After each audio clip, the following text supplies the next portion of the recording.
ఇప్పుడు మళ్ళీ వచ్చాం. మళ్ళీ పంపా సరస్సు దగ్గరికి రామలక్ష్మణులు వచ్చేశారు. పంపా సరస్సు ఒడ్డున నిలబడ్డారు. ఆ పంపా సరస్సులో మంచి కలువలు తామరలు వికసించి ఉన్నాయి. దానిలో చేపలు బాగా తుళ్ళి పడుతున్నాయి. చూచాడు రాముడు. సాధారణంగా మనకు కావ్యాలలో ఉంటుంది వర్ణన.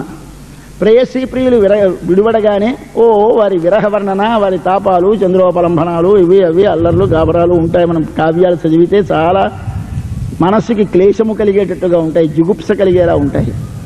కిష్కింధాకాండలో ప్రారంభంలో ఇదే ప్రారంభం.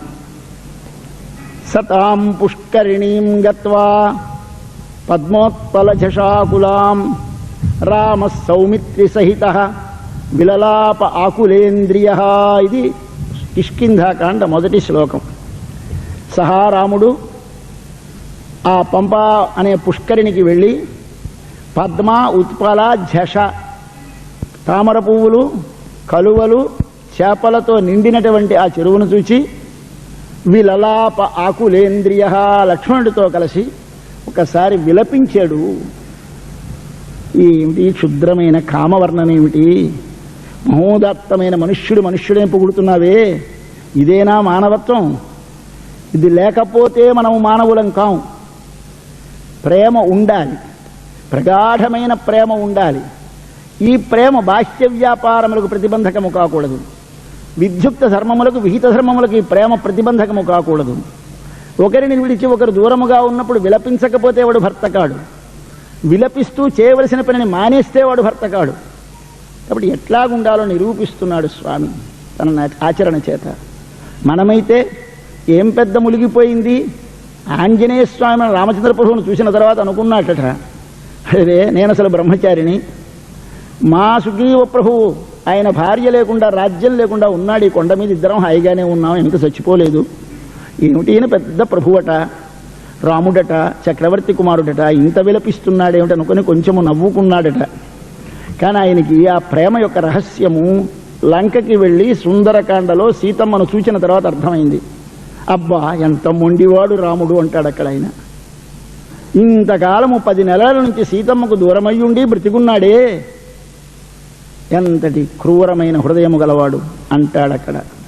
దుష్కరం కురుతే రామ హీనోయదనయా ప్రభు ధారయత్యాత్మనో దేహం న శోకేన అవసీదతి. దుష్కరం కురుతే రామ, చేయలేని పని, చేయకూడని పనిని చేస్తున్నాడు రాముడు. అనయాహీన, ఈమె ప్రక్కన లేనిదే, ధారయతి ఆత్మనో దేహం, తన శరీరాన్ని తాను ఇలా నిలబెట్టుకు బ్రతుకుతున్నాడు. ఎందుకు ఈ దేహం? తిండి తిని కండలు బలవటానికే? ప్రేమించిన ప్రియురాలని ప్రేమించలేని జీవితం ఎందుకయ్యా అని అక్కడ రామచంద్రుని కొంచెం అధిక్షేపించినట్టు మాట్లాడాడు. ఇది మనం గుర్తుపెట్టుకోవాల్సినది ఏమిటి అంటే, భగవానునికి జీవునకు ఉండే సంబంధం ఒక వంక చూడండి, ప్రేయసీ ప్రియుల అన్యోన్యత ఎలాగుండాలో ఒక పక్కన చూడండి. అంతటి అనురాగము రామచంద్రునికి సీతమ్మ పైని అనేది చూడాలి. ఇక్కడ పద్మములు కనిపించాయి, ఒకసారి అమ్మ ముఖము కనిపించింది, ఉత్పలములు కలువలు కనిపించాయి, అమ్మ నేత్రములు కనిపించాయి, ఒకసారి చేపల తుళ్ళుబాటు కనిపించింది, అమ్మ నేత్ర చాంచల్యము చాపల్యము కనిపించింది.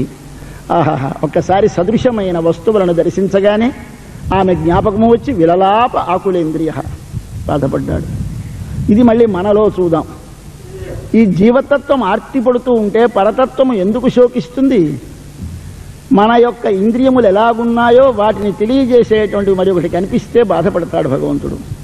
తామరల వంటి ముఖము, కలువల వంటి నేత్రములు, చేపల వంటి కదలాడే కళ్ళు ఉంటాయని కవులు వర్ణిస్తారు. అంటే పూర్వం తలిశెట్టి రామారావు గారిని మా చిన్నప్పుడు బొమ్మలు వేసేవారు. ఆయన ఈ కవుల వర్ణనలన్నీ చూసి అన్ని పువ్వులు ఇక్కడ పెట్టేసేవారు. ఒక పెద్ద తామర పువ్వు, దానిలో 2 కలవ పువ్వులు, 2 చేపలు, దానిలో పెద్ద నువ్వు పువ్వు, ఇవన్నీ పెట్టేసి ఇదిగో ఇది అందం అంటే చూడమంటే ఏమిటప్పుడు నవ్వుకునేవాడు. హాస్య చిత్రాలు అన్ని, వ్యంగ్య చిత్రాలని వేస్తూ ఉండేవారు ఆయన. అట్లాగా కాదు, దీని లోపలి రహస్యం ఉన్నది. పద్మము యొక్క స్వభావము కలిగినదై ఉండాలి ముఖము, కలువ యొక్క స్వభావం గలదై ఉండాలి నేత్రము, చేప యొక్క స్వభావం గలదై ఉండాలి నేత్రము. ఆకార పదకడ వర్ణం అంటే స్వభావము, వర్ణం అంటే రంగు. ఆ పద్మము వంటి స్వభావం ఏమిటి పద్మానికి? సూర్యుని చూస్తే వికసిస్తుంది, సూర్యుడు లేకపోతే ముకుళిస్తుంది పద్మము. సూర్యుడు ఎక్కడుంటాడు? అక్కడుంటాడు ఆకాశముందు. ఇక్కడ ఉంటుంది తామర పువ్వు. క్రిందనున్న తామర పువ్వు వికసించడానికి సూర్యుని యొక్క కాంతి అవసరం. అది నీటికి అడుగున బురదలో పుడుతుంది, నీటిలో నుండి వెలికి వస్తుంది, నీటిపై నిలుస్తుంది, సూర్యుని చూచి వికసిస్తుంది. ఇది కావాలి మనలో. ఏమి కావాలి? మన లోపల ఉన్న ఆత్మ ఒకసారి భగవద్ అభిముఖముగా ప్రసరించాలి. ఈ ఆత్మ యొక్క స్వభావం మీకు కలిగితే ఈ ముఖములో తెలుస్తుంది. ముఖము లోపల మీకు భగవద్ విషయమందు రుచి ఉన్నదో, లౌకిక విషయముల యందు రుచి ఉన్నదో ముఖమును బట్టి తెలిసిపోతుంది. పద్మము వంటి ముఖం ఉండాలి. ఆకాశమనగా పరమాత్మతో సంబంధము కలిగితే వికసించే ముఖం. ఒక్కసారి భగవంతుని చూసేసరికి ఆహా అని విప్పారే ముఖముంటే, భగవంతునితో సంబంధం విడిపోతే ముడుచుకుపోయే ముఖముంటే, ఈ సంసారములోనే ఉంటూ సంసారములో విషయముల మధ్యనే ఉంటూ, సంసారం అంటే బురద, ఆ బురద పైన నీరు, విషయములు, ఆ విషయములలో ఉండి విషయముల పైకి లేచి వికసించి సూర్యుని వైపు అభిముఖముగా ప్రసరించేటువంటి భావము కలిగినటువంటి మనస్థితి కలిగిన జీవతత్వమునకు పద్మము అని పేరు. పద్మము వంటి ముఖము. నేత్రములు కలువల వలె ఉండాలి. కలువలకు రాత్రి వేళ వికసిస్తాయి, అటువంటి కళ్ళు ఉండాలి. రాత్రి వేళ వికసించడం చంద్రుడిని చూస్తే వికసిస్తాయి. ఈ చంద్రుడెవరు? వికసించడమేమి తెలియాలి. చంద్రుడంటే సూర్యుని యొక్క కాంతి తనపై ప్రసరించడము చేత ఆహ్లాదకరమైన కాంతిని లోకమునకు అందించి చీకటి వేళ వెలుగునిచ్చి కనబడని వస్తువులను కనిపింపచేసేవాడు చంద్రుడు. మన లోపల అజ్ఞానమనే చీకటి ఆవరించినప్పుడు భగవంతుని యొక్క తేజస్సు తనపై ప్రసరిస్తే తనలో ఉన్న భగవద్ దివ్య తేజస్సుని తన నుండి ప్రసరింపజేసి శిష్యులకు అందించి వారికి భగవత్ స్వరూపాన్ని క్లేశము కాకుండా సుఖముగా అందించి ఆనందింపజేసి చీకటిలో అజ్ఞానములో కనపడకుండా ఉన్న వస్తువులను కనిపింపజేసే విజ్ఞానాన్ని ప్రసాదించే ఆచార్యుడు చంద్రుడు. అటు చంద్రుడి యొక్క దర్శనము చేత, అటు చంద్రుడి యొక్క కాంతి చేత వికసించే స్వభావం ఉండాలి నేత్రాలకి. నేత్రాలంటే జ్ఞానమునకు ప్రతీకలు, జ్ఞానమునిచ్చేవి కళ్ళు. ఇంకా చాపల్యం ఉండాలి. చేపలు కదులుతాయి, కళ్ళు కదులుతాయి కనుక చేపల వంటి కళ్ళు అంటారు. చేపలేమిటి? కదలడం ఏమిటి? నీళ్లలో కదులుతాయి సహజం. ఇక్కడ మనకి ఏదైనా ఒక విలువైన వస్తువు దొరికి ఆ వస్తువు విలువైనదని తెలిసిన తర్వాత ఆ వస్తువును గురించి ఇంకా మనం చూడాలి. గాభరా పెద్ద ₹1,00,00,000 విలువైన వజ్రం దొరికింది, చేతిలో పట్టుకున్నాం, ఎక్కడ పోదు, గట్టిగా పిడికిలు పట్టి పట్టుకున్నాం, కానీ ఇలా చూస్తూ ఉంటాం. ఏమంటే ఎక్కడ జారిపోయిందో, ఎక్కడ పడిపోయిందో. లోపల ఇలా కదులుతూ ఉంటుంది మనస్సు. ఎప్పుడూ చాంచల్యం ఎందుకు కలుగుతోంది? విలువైన వస్తువు, విలువ తెలిసిన వస్తువు నీ చేతికి చిక్కినప్పుడు అది మరల జారిపోతుందేమో అనే బెంగ కలగాలి. కలగకపోతే వాడికి తెలియదు విలువ.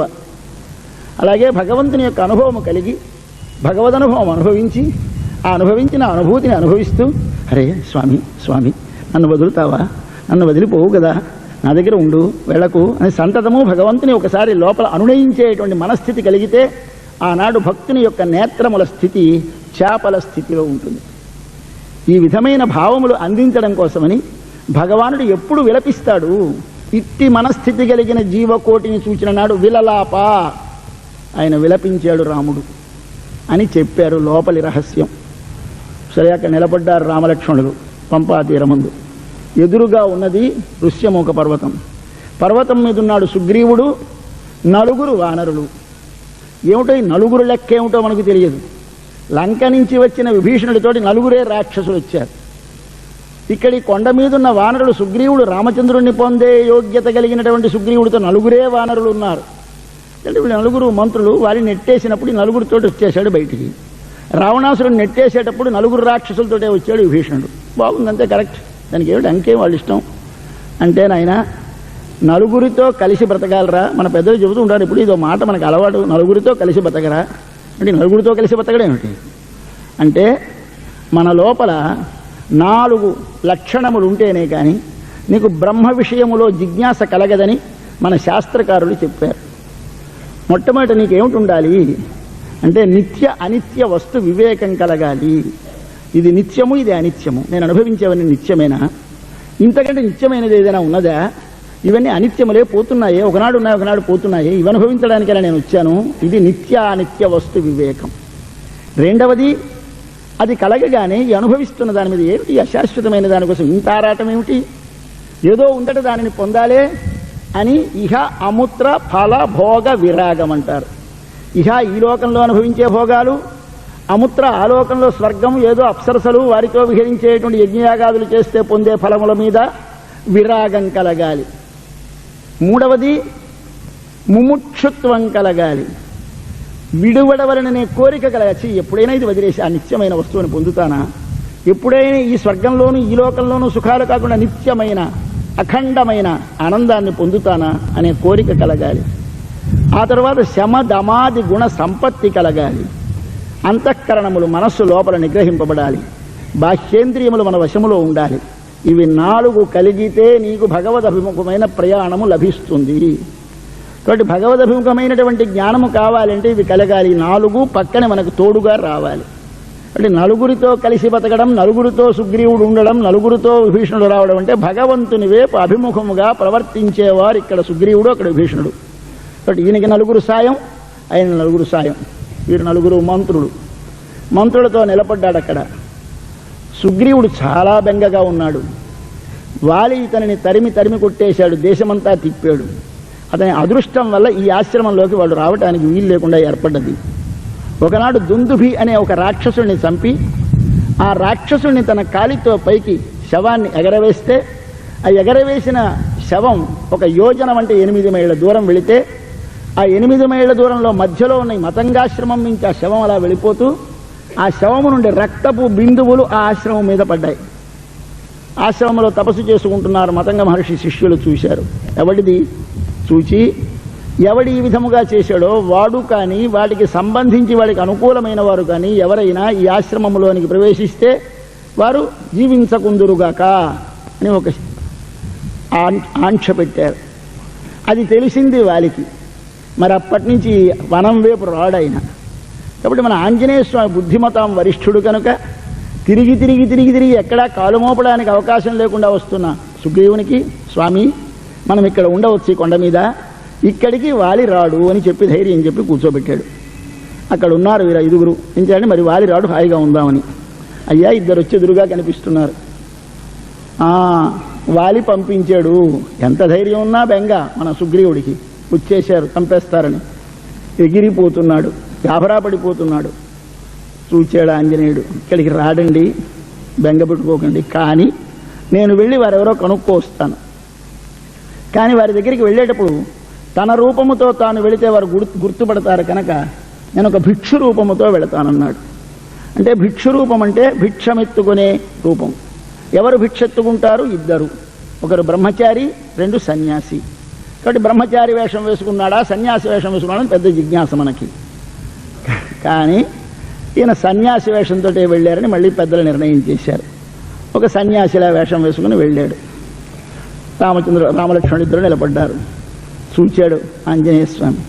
వారి రూపం చూడగానే, వారి నేత్రములు చూడగానే, వారి విశాలమైన దివ్య ముఖమండలము చూడగానే, వారి ఉరువులు బాహువులు ఒక్కసారి పాదం మొదలుకట్లా పైదాకా చూసేసరికి వాడిలో మాయ చేయాలన్న బుద్ధి లోపల కిందకి దిగిపోయింది. సాత్వికమైన మనస్సు వచ్చేసింది.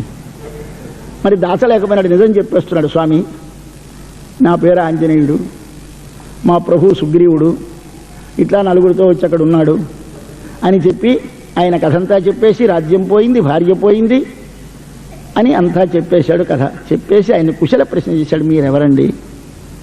మీరు ఆ లోకము నుండి ఈ లోకమునకు అనుకొనకుండా దిగివచ్చిన దేవతల ఎదురుచ్ఛయేవ గాంప్రాప్తౌ దేవలోకాదివామరౌ, లేక మీరు మిమ్మల్ని చూస్తే ఈ లోకాన్నంతనే ఒక్కసారి సంహరించి మరల సృష్టి చేయగలిగిన వారిలా ఉన్నారే, అంత సామర్థ్యం మీకున్నట్టు కనిపిస్తోంది. ఎవరు మీరు? మీ రూపము చూస్తే మీరు బంగారు ఛాయ, నేత్రములు అప్పుడే ఉదయించిన సూర్యునిచే వికసింపచేయబడిన తామర పువ్వుల పోలిన నేత్రములు మీవి. ఏమిటి మీ సౌందర్యము చూస్తే ఎవరో పెద్ద చక్రవర్తి కుమారులు రాజలాంఛన లాంఛితులుగా ఉన్నారే, ఎవరు మీరు? చెప్పవలసిందని అడిగాడు. అడిగి కొంతసేపు అన్ని కుశల ప్రశ్నలు అయిన తర్వాత ఊరుకున్నాడు, ఎవరో చెప్తారని. ఎవరూ సమాధానం చెప్పి 2 నిలబడ్డారు. రాముడు మాట్లాడాడు ఆంజనేయుడితో. పక్కనున్న లక్ష్మణుని వైపు చూసి, లక్ష్మణ ఈయన ఎవడో చాలా పండితుల్లో ఉన్నాడు. మధ్యన ఆయనకి సమాధానం లేదు. ఈయనతోటి ప్రారంభించాడు. నా ఋగ్వేద వినీతస్య నా యజుర్వేద ధారిణ నాసామవేద విదుష శక్యమేవం ప్రభాషితం. ఇది మనకి మొట్టమొదట ఆంజనేయ సందర్శనం శ్రీరామాయణంలో. ఇంతవరకు ఆంజనేయుడు కనపడ్డు మీకు. కిష్కింధ కాండలో పంపా తీరములో రామలక్ష్మణుడు నిలబడ్డాడు. ఆంజనేయుడు ఒక మళ్ళీ దర్శించండి. ఆయన రామచంద్ర ప్రభు ప్రశంసిస్తున్నాడు. ఋగ్వేదములో వినీతుడు కానివానికి, యజుర్వేదములో ధారణ లేనివానికి, సామవేదము యొక్క వేదనము లేనివానికి ఇలా మాట్లాడడం సాధ్యపడదోయ్. ఈయన వేదము యొక్క అంగములు బాగా చదివినట్టున్నాడు. నూనం వ్యాకరణం కృత్సనం అనేన బహుధాశ్రుతం. ఇతడు వ్యాకరణము చాలాసార్లు బాగా అధ్యయనం చేసి ఉంటాడు. అన్ని వ్యాకరణములు చదివి ఉంటాడు. ఈయనడో మహాపండితుడు. ఎలా తెలిసింది? బహువ్యాహరత అనేన నకించిదపశబ్దితం. మాట్లాడితే మాటని బట్టి తెలిసిపోతుంది లోపల ఎంత సత్తా ఉందో. కాబట్టి మాట్లాడే మాటలో ఇంతసేపు ఇన్ని మాటలు మాట్లాడినా ఒక్క అపశబ్దము లేకుండా మాట్లాడే కనుక చాలా గొప్పవాడు. కాక ఈయన శిక్ష కూడా బాగా అధ్యయనం చేసినట్టున్నాడు. ఇది వేదమునకు ఒక అంగము. మనం ఫోనెటిక్స్ అంటామే, అంటే ఎక్కడ ఏ స్థానంలో ఏ వర్ణములు ఉచ్చరించాలో ఆ ఇంటనేషన్ అంటారు, మాడ్యులేషన్ అంటారు. ఇవన్నీ తెలియాలి మాట్లాడేవాడికి. అట్లాంటి తెలిసిన వాళ్ళగా ఉన్నాడు వీడు. ముఖములో కానీ, నేత్రములలో కానీ, లలాటములలో కానీ, కనురెప్పలలో కానీ, కనుబొమ్మలలో కానీ ఏమి వికారము లేదు.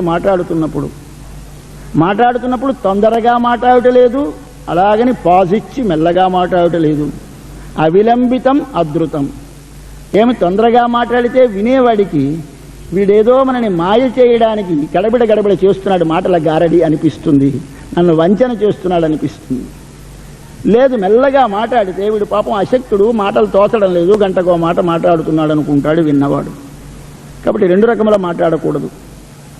మాట్లాడేటప్పుడు ఏ స్వరంలో మాట్లాడాలి అంటే వర్తతే మధ్యమేశ్వరే, మధ్యమ స్వరంలో ఉండాలి. తార, మంద్ర, మధ్యమ.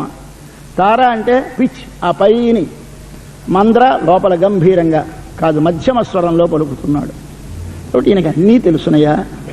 కాక మాట్లాడేటప్పుడు ఒక నిండు కుండలోంచి ధ్వని వస్తే ఎట్లా నింపుగా వస్తుందో అట్లా వస్తుంది, కానీ ఏదో ఒక ప్రయత్నము వచ్చినట్లేదు. కాక అక్షరములు పలికేటప్పుడు గట్టిగా నొక్కి పలకకూడదుట, తేల్చి పలకకూడదుట.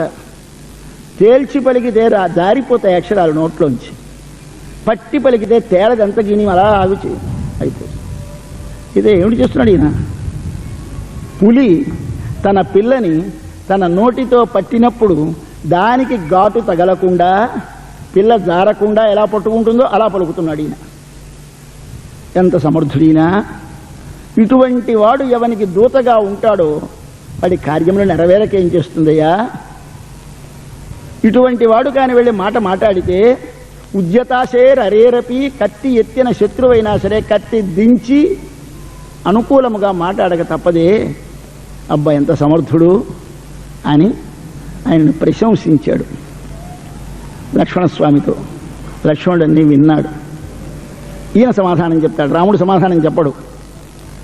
రాముడు గురించి లక్ష్మణస్వామి చెప్తున్నాడయ్యా, మేము ఇలా కోసల దేశపురాజు గారు దశరథుని పుత్రులము, నేను లక్ష్మణుడు అంటారు. ఇటువంటి వాడు ఎవనికి దూతగా ఉంటాడో వాని కార్యములు నెరవేరక తప్పదు అన్నాడు. అవతల సుగ్రీవునికి దూతగా ఉండి లౌకిక కార్యములు నిర్వహిస్తాడు, తనకు దూతగా ఉండి ఆధ్యాత్మికమైనటువంటి సంఘటన పరచడానికి సాయపడతాడు. కాబట్టి ఈ రెండు రకములుగా నిర్దేశిస్తున్నాడు ఇందులో. ఈయన కేవలము భగవంతుని దగ్గర నుంచి సందేశమును తెచ్చి మనకి అందించేటటువంటి జీవుని భగవంతునితో కలిపేటువంటి ఒక మహాపురుషుడు, ఆచార్యుడు, గురువు. ఆయనకి ఏముండాలి లక్షణాలు? ఉపనిషత్తు ఎలాంటి గురువు దగ్గరికి వెళ్ళమని చెప్పింది అంటే, మనకి ఎప్పుడైనా ఒకప్పుడు నిర్వేదము కలుగుతుంది. నిర్వేదం అంటే దిగులు, బెంగ. దిగులంటే ఏమి? ఇంతవరకు పొందవలసిన దానిని పొందలేక మనసులో కలిగేటటువంటి వికారమునకు దిగులని పేరు. దాని పేరే నిర్వేదం అంటారు. పొందాలి కానీ పొందలేదు. మనం ఎందుకు వచ్చాం ఇక్కడికి? ఒక దానిని పొందడానికి, సిద్ధి కోసం వచ్చాం. పొందలేదు. వినవలసినవి విన్నామా? వినలేదు. తెలుసుకునవలసిన దానిని తెలుసుకున్నామా? లేదు. శ్రోతవ్యస్య శృతస్య చ భగవద్గీత చెప్తుంది. వినవలసిన దానికి, విన్నదానికి వగపు, మనసులో దిగులు కలగాలయో. ఏం విన్నాను రా బతికున్నంతకాలం, అప్పుడే 70 ఏళ్ళు వచ్చేసాయి, ఒక మంచి మాట వినలేదే, వినవలసినది ఒక్కటి వినలేదే అన్న నిర్వేదం కలగాలి. కలగగానే ఛీ ఛీ అని మనపై మనకు ఒక జుగుప్స కలుగుతుంది. అప్పుడు వెంటనే ఏం చేయాలి? అలా కలిగిన నాడు నీకు బయలుదేరి బదరికాశ్రమం ఆశ్రమాలకు వెళ్ళకయా స గురుమేవాభిగచ్చేత్ సమిత్పాణి శ్రోత్రియం బ్రహ్మనిష్టం అన్నది ఉపనిషత్తు. స గురుమేవ అభిగచ్చేత్, గురువునే చేరవలెను. ఏవా పెట్టాడు. ఏం దేవాలయానికి వెళితే తప్పండి, దేవుడి దగ్గరికి వెళితే తప్పండి, వెళితే బాధ లేదు కానీ ఆయనే అనుగ్రహించడు. కాబట్టి గురుమేవ అభిగచ్చేత్. నీకు ఎవడవు నీవో తెలియాలి, ఎవడు వాడో తెలియాలి, వాడికి నీకున్న సంబంధమేమో తెలియాలి, వాడిని నీవు పొందడానికి నీ లోపల ఎటువంటి మనస్థితి కలగాలో తెలియాలి. ఇవన్నీ కలిగించేవాడు ఒకడన్నీ కలిగిస్తే అప్పుడు అక్కడికి వెళితే నీవు పలికే పలుకు వాని మనసునకు అర్థమయ్యే మాట వస్తుంది, లేకపోతే రాదు. అంతేత గురుమేవ అభిగచ్చేత్. ఎలా వెళ్ళాలి? వెళ్ళేటప్పుడు సమిత్పాణి, వట్టి చేతులతో గురువు దగ్గరికి వెళ్ళకు. ఎప్పుడు గురువు దగ్గరికి వెళ్ళిన చేతిలో ఏదో పట్టుకెళ్ళు. అంటే ఇలా చెబితే ఏదో నాకేదో పళ్ళు తెమ్మని అర్థం కాదు సుమని, మనం క్షమించండి, నేను గురువుని కాను కాబట్టి నాకు అర్థించదు ఇది. అంతే మరి సమిత్పాణి. సమిత్ అంటే సమిధలు. వారికి ఏది అవసరమో ఆ అవసరమైనది దేనిని చూడగానే వారి మనసు ఒక్కసారి వికసిస్తుందో అట్టి పదార్థం పట్టుకోవెళ్ళు. ఇంకో మంచి భగవంతుని ఎందుకు రక్తి గలవారు అనుకోండి, వారి పట్టుకొని మీరు ట్రాన్సిస్టర్ రేడియో టీవీ పట్టుకొని ఇచ్చేసాడు అనుకోండి, ఏమిటి చూడండి ఏడుస్తాడు. మీరు అయ్యో రాత్రి టైం పాడవడానికి టీవీ ఎందుకురా నాయన మాకనే ఏడుస్తాడు. మరి ఏమిటి పట్టుకెళ్ళి సమిత్ పాణి. సమిధలు కావాలి ఆయనకి, అగ్నిహోత్రమును ప్రజ్వలింపచేసుకుందికి మంచి ఎండిన సమిధలు కానీ ఒక కట్ట పట్టుకెళ్ళి ఇస్తే తెచ్చావా ఎంత బాగున్నాయో ఏ అంటాడు. కాబట్టి సమిత్ పాణి, సమిధలు చేతి ఎందు కలవాడే వెళ్ళాలి. సమిత్ పాణి, సం బాగుగా, ఇత్తు చేర్చినటువంటి పాణి, రెండు చేతులు కలవాడై వెళ్ళాలి. ఇలా రెండు చేతులు జోడించుకుని వెళ్ళాలి నమస్కారంతో. ఎవరి దగ్గరికి వెళ్ళాలి? శ్రోత్రియం బ్రహ్మనిష్టం. అది గురువుకు ఉండవలసిన రెండు లక్షణాలు. శ్రోత్రియుడు బ్రహ్మనిష్ఠుడు కావాలి. శ్రోత్రియుడంటే వేదములను అధ్యయనము చేయాలి, వేదాంగములను అధ్యయనము చేయాలి, వేదము యొక్క అర్థము తెలియాలి, వేదములో చెప్పబడిన ధర్మములను ఆచరించిన వాడు కావాలి. వాడు శ్రోత్రియుడు. ఆయన శ్రోత్రియుడు అంటూ ఉంటాం మనకి మామూలుగా ఇప్పటి కాలంలో. శ్రోత్రియుడు అంటే అర్థం స్నానం చేసి సంధ్యావనం చేసుకునేవాడు అని అర్థం, లేదా దేవతార్చన చేసేవాడు అని అర్థం, అయితే ఒకళ్ళ ఇంట్లో తినకుండా తన వంట తాను వండుకునేవాడు అని అర్థం. కాబట్టి వీడిని శ్రోత్రియుడు అని నాకు ఇప్పుడు వ్యవహారం వచ్చేసింది. కానీ శ్రోత్రియ శబ్దానికి అసలు మన అర్థం ఏమి అంటే వేదాంగములు అధ్యయనము చేసి దాని అర్థము నెరిగి దాని యందు విహితమైన ధర్మములను ఆచరించేవాడెవడో వాడు శ్రోత్రియుడు. రెండవది ఏముండాలి? బ్రహ్మనిష్ఠుడు కావాలి. తెలిసినంత మాత్రములో ప్రయోజనం లేదు గురువుకి, దానిని వాడు అనుభవించాలి. సంతతము బ్రహ్మమునందు నిష్ఠ కలవాడు కావాలి. బ్రహ్మయందు తానుండాలి, బ్రహ్మము తనలో ఉండాలి. సంతతము వాడు ఏది చూస్తున్నా పరబ్రహ్మ దర్శనము ఆనందం అనుభవించాలి. ఎక్కడ చూసినా వాడికి సంతతము సర్వదేశ సర్వకాల సర్వావస్థల యందు బ్రహ్మమే తన భావనలో మెదలుతున్నవాడెవడో అట్టివాడు కావాలి. అంటే బ్రహ్మమును వహించినవాడు కావాలి. వాడిని ఆశ్రయించమన్నారు. ఈ రెండు లక్షణాలు ఈయనకున్నాయని చెప్పాలి లక్ష్మణుడికి. మన రామచంద్ర ప్రభు యొక్క ఉద్దేశ్యం ఎంత అందంగా చెప్పేసాడు చూడండి. ఈయనేమిటో ఇంత బాగా మాట్లాడాడు అంటే ఊరికే కుశల ప్రశ్నలు చేస్తే, అయ్యా మీది ఏ ఊరండి, ఎక్కడి నుంచి వచ్చారు, మీరు చూస్తే చాలా గొప్పవారులా ఉన్నారు అని రైల్లో కూర్చో పలకరించుకుంటాం అనుకోండి, వీడు వేదం చదువుకున్నాడని అంటారా? ఎవడో అనరు. మరి ఈయన అడిగింది ఏమిటి? అయ్యా మీరు ఎక్కడి నుంచి వచ్చారండి, ఏదో మీరు చూస్తే దేవలోకం నుంచి వచ్చినట్టున్నారు, ఏమిటంటే మీరు అంత బంగారు ఛాయ ఏమిటి, ఆ నేత్రాలు ఏమిటి, ఆ సౌందర్యం ఏమిటి, ఇలా మాట్లాడుతుంటే ఈయన పెద్ద వేదం చదివాడా? అది రాముడికి తెలుసును, ఆంజనేయుడికి తెలుసును, లక్ష్మణుడు ఎవరికి తెలియదు ఆ మాటల్లో అర్థం ఉందని. ఆయన ఏమిటన్నాడు మొట్టమొదట, అయ్యా ఈ లోకానంతని సంహరించి మళ్ళీ సృష్టి చేయడానికి తగిన సమర్థుల్లా ఉన్నారండి మీరు అన్నాడు. ఇది ఐతరేయ ఉపనిషత్ అని ఋగ్వేదమునకు చెందిన ఉపనిషత్తులో ఈ సృష్టిని అంతని మొట్టమొదటి సంహారం చేసిన తర్వాత ఎలా భగవానుడు సృష్టి చేస్తాడో ఆ సంహారము తర్వాత అనంతరము సృష్టి క్రమము చెప్పబడింది ఆ ఉపనిషత్తులో. ఆ ఉపనిషత్తులో ప్రతిపాదింపబడిన సంహారము చేసి మరల సృష్టి చేసేటువంటి పరబ్రహ్మస్వరూపమా నీవు స్వామి అని అడిగాడని అర్థమట. తర్వాత రెండవది ఏమిటన్నాడు, అయ్యా మీరు ఆ లోకము నుంచి ఈ లోకమునికి దిగి వచ్చిన దేవతలు కారు కదా అన్నాడు. ఇది తైత్రీయోపనిషత్తులో ఉన్నది. అజాయమానో బహుధా విజాయతే. అజాయమాన ఈ లోకములో జన్మించవలసిన అవసరమైన కర్మ లేనివాడగుచు, పుట్టనివాడే అగుచు, బహుధా అనేక రూపములతో విజాయతే పుట్టును మన కోసమని. మనం ఎప్పుడు ఏ శరీరంలో ఉంటే ఆ శరీరమల్లా తాను కూడా స్వీకరించి మనతో పాటు మనకు ఉపదేశించడానికి, మనకు ఆచరించి చూపడానికి, మనల్ని దిద్దుబాటు చేయడానికి, మనలో చెడును పోగొట్టడానికి స్వామి మన మధ్యన ఉంటాడు. ఆయన బహుధా విజాయతే, జన్మ లేనివాడు జన్మిస్తాడు. మూడవది, మీ నేత్రములు చూస్తే తామర పువ్వుల్లా ఉన్నాయి, మీ శరీరం చూస్తే బంగారు ఛాయలో ఉంది అని వర్ణించాడు. ఇదెక్కడుంది? ఛాందోగ్యోపనిషత్తు అని సామవేదమునికి చెందిన ఉపనిషత్తులో సూర్యమండలాంతర్వర్తి అయినటువంటి భగవానుని ఉపాసన చేసే క్రమాన్ని చెబుతూ అంతరాదిత్య విద్య అని, సూర్యమండలాంతర్వర్తి అయినటువంటి భగవాను ఉపాసించే పద్ధతికి అంతరాదిత్య విద్య. ఆ సూర్యమండల మధ్యములో ఒక పురుషుడు ఉన్నాడట. ఆ పురుషుడు నారాయణుడు. ఆ నారాయణుడు మనకు దర్శనం ఇవ్వడం కోసమని సూర్యునిలో అగ్నిలో రెండిటిలో సన్నిధానము చేసి ఉన్నాడు. భౌమమైనటువంటి పరతత్వ దర్శనము అగ్నిలో చేయాలి, దివ్యమైనటువంటి భగవత్తత్వ దర్శనాన్ని సూర్యునిలో చేయాలి. ఆ సూర్యమండలాంతర్వర్తి అయినటువంటి పురుషుని వారు కేవలము నారాయణ స్వరూపముగా ఎరిగి ధ్యానము చేస్తే దానిలో ఉండే పురుషుడు దర్శనమిచ్చినప్పుడు ఎలాగుంటాడు? యథా కప్యాసం పుండరీకం ఏవమక్షిణి అయిన హిరణ్య శ్మశ్రు హిరణ్య నఖ ఆప్రణఖాత్ సర్వయేవ సువర్ణ అంటుంది ఛాందోగ్య ఉపనిషత్తు. ఆయన అప్పుడే ఉదయించిన సూర్యుని చేత వికసించిన, అప్పుడే విడుతూ ఉన్న ఎర్రతామర పువ్వు లోపలి రేకుల వంటి నేత్రములు కలవాట. కప్యాసం పుండరీకం ఏవం అక్షిణి. అంతేకాదు హిరణ్య శ్మశ్రు హిరణ్య నఖ బంగారు వలె స్పృహణీయమైన, చూచిన వారికి చూపులను ఆకర్షించే నేత్రములు, చూపులను ఆకర్షించే కేశములు, చూపులను ఆకర్షించే సర్వావయములు కలిగిన వాడు ఆ మూర్తి అని సూర్యనారాయణ మూర్తిని వర్ణించారు. అది మీరా అని అడిగాడు ఆయన. దీనితో ఈయనకి 3 వేదాలు తెలుసునని తెలిసింది. ఆయన మాటలలో ఉండే వ్యాకరణం అవి చెప్పడం చేత వేదాంగములు తెలుసునని చెప్పాడు. ఇక్కడికి జ్ఞానం అంతా చెప్పి శ్రోత్రియుడు అని నిరూపించాడు. ఇంకా రెండవది ఏముండాలి? బ్రహ్మనిష్ఠుడు అని చెప్పాలి ఈయన. వెంటనే ఆంజనేయ స్వామి ప్రార్థించాడు, స్వామి ఇక్కడే ఆ కొండ మీద ఉన్నాడు మా ప్రభువు సుగ్రీవుడు, మీ దర్శనం కోసం నిరీక్షిస్తున్నాడు, మీరు దయచేయాలి.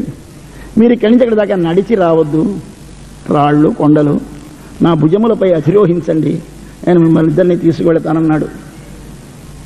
సరే అన్నాడండి మన రాముడు. అయ్యో కోతిని ఎక్కడమేమిటని సందేహించలేదు. ఎక్కిపోయినారు ఇద్దరు చెరో భుజం, బయలుదేరి వెళ్ళారు. తీసుకెళ్ళాడు సుగ్రీవుని దగ్గరికి. ఇది కథ. ఇది బ్రహ్మనిష్ఠత. అంటే బ్రహ్మమును తన యందు నిలుపుకున్నవాడైనాడు మన హనుమ. ఇప్పుడు శ్రోత్రియుడు బ్రహ్మనిష్ఠుడు అయినవాడు గురువుగా ఉండడానికి తగినవాడు అని నిరూపించాలి. దానికోసమని ఆంజనేయ స్వామిని వర్ణిస్తే, ఇప్పుడు ఎవరంటే ఆంజనేయుడు అంటే మొట్టమొదట మన కోసమని ఈ లోకములోకి దిగి వచ్చినటువంటి జీవతత్వమునకు అగ్రేసరుడై, జీవతత్వమునకు ఆచార్యుడై, ఈ జీవులనందరినీ పరమాత్మను చేరటానికి అవతరించినటువంటి మనకి శాశ్వతముగా వెలసినటువంటి ఒక మహాతత్వము మనకి హనుమతత్వం. దాన్ని దర్శించారు, నిర్దేశించారు, తీసుకుని వెళ్ళాడు హనుమ. వారిద్దరికీ మైత్రి కలిసింది. కలిపిన తరువాత గురువు గారిని ఆశ్రయిస్తే ఏమిటి లాభం అండి అంటే, ఏదైనా లభిస్తుందన్నారు. అదేమిటండి గురువులు అన్నీ ఇస్తారా అంటే, ఇస్తారని నిరూపిస్తున్నాడు. రాజ్యం పోయింది, ఇప్పించాడు. భార్య పోయింది, 2 భార్యలను ఇప్పించాడు. శత్రువు ఉన్నాడు, చంపేశాడు. ఏది చేయలేదు రాముడు. హనుమ తీసుకుని వెళ్ళాడు, కలిపాడు. వెంటనే వారిద్దరికీ మైత్రి కలిసింది. కానీ ఈ సుగ్రీవుడు మాత్రం శంకా కళంకముతో ఉన్నవాడు. విశ్వాసము గట్టిగా కలగడం చాలా కష్టం. హనుమ మహానుభావుడు కనుక ఆయనకు రామచంద్ర ప్రభు యొక్క గొప్పతనము తెలుసును కనుక ప్రేమించాడు, విశ్వాసంతో తీసుకువెళ్ళాడు. సుగ్రీవుని రక్షించమని ప్రార్థించాడు, తప్పక రక్షిస్తానన్నాడు. కానీ ఈయనకి మాత్రం మనస్సులో ఏమిటో, ఓ మనుష్య మాత్రుడు, మా అన్న మహాబలశాలి, చంపగలడా అని. స్వామి మిమ్మల్ని శంకించడం తప్పే, కానీ మా అన్న బలం మీకు చెప్పాలి కదా, చాలా గొప్ప బలశాలి, అతనిని మీరు జయించగలరు లేరు అన్నాడు. అలాగా అంత గొప్పవాడా? ఏమిటి ఆయన బలం కొంచెం చెప్పు అని అడిగి, చాలా అమాయకంగా ఏమీ తెలియని వెళ్ళాలి. ఆయన గొప్పతనమా అండి? ఓహ్ చాలా గొప్పవాడు. ఒకనాడు దుందుబనే రాక్షసుని చంపి కాలితోటి పచ్చి మాంసముతో కొవ్వుతో రక్తముతో నిండిన శవాన్ని కాలితో తంతే వెళ్ళి 8 మైళ్ళ అవతల పడ్డదండి అన్నాడు. అదిగో అక్కడే పడింది చూడండి, అదే ఇప్పుడు ఎండిపోయినటువంటి అదిగో కంకాళం అక్కడ ఉన్నది చూపాడు. ఓహో అలాగా, చూద్దాం నేను తంతాను అన్నాడు. అమాయకంగా వెళ్ళాడు. వెళ్ళి తన కాలుతోటి ఇలా పాదాంగుష్ఠేన చిక్షేప, తన కాలి బొటగని వెళితే చిమ్మాడు. చిమ్మితే వెళితే 10 యోజనలు, ఆయన 8 అయితే 18 80 మైళ్ళ అవతల పడ్డది. చూశాడు సుగ్రీవుడు, మొహం వికసించలేదు. ఏమయ్యా నమ్మకమేనా? స్వామి నిజమే, చాలా బలశాలు, మీరు గొప్పవారే. కానీ అన్నాడు. ఏమిటి కానీ? ఏమిటి అంటే, ఆనాడు ఈ శవము ఎండలేదు, పచ్చిది, మాంసం రక్తం కొవ్వు అంటే నిండా ఉంది. అవాళ మా అన్న చిమ్మితే 8 మైళ్ళు వెళ్ళిపడ్డది. వాళ్ళు ఎండిపోయింది, వట్టి కంకాళం, ఇందులో ఏమీ లేదు, ఒరుగు. దీనిని మీరు చిమ్మారు, నిజమే. కానీ ఏమిటో దానికి దీనికి ఆర్ద్రం శుష్కం తేడా అన్నాడు. సరే బాగానే ఉంది, పోనీ మరేదైనా చెప్పు, చేస్తానన్నాడు. ఎంత ఒట్టు పెట్టి నమ్మిస్తాడండి స్వామి. నేను నిన్ను రక్షిస్తాను, ఏది ఒట్టు పెట్టుకో, మనము భగవంతుడిని పెట్టుకుంటాడు ఒట్టు. సరే ఏది నీ బలం చూపించన్నాడు. ఏమిటి చెప్పు, మరొకటి చెప్పు అన్నాడు. అంటే ఇదిగో ఇక్కడ చూసావా 7 చెట్లు ఉన్నాయి, ఈ 7 చెట్లు మద్ది చెట్లు, చాలా బలమైన గట్టి చెట్టు మద్ది. ఆ చెట్లకి మా అన్నకి ఆయనకి విల్లు బాణాలు అవి లేవు.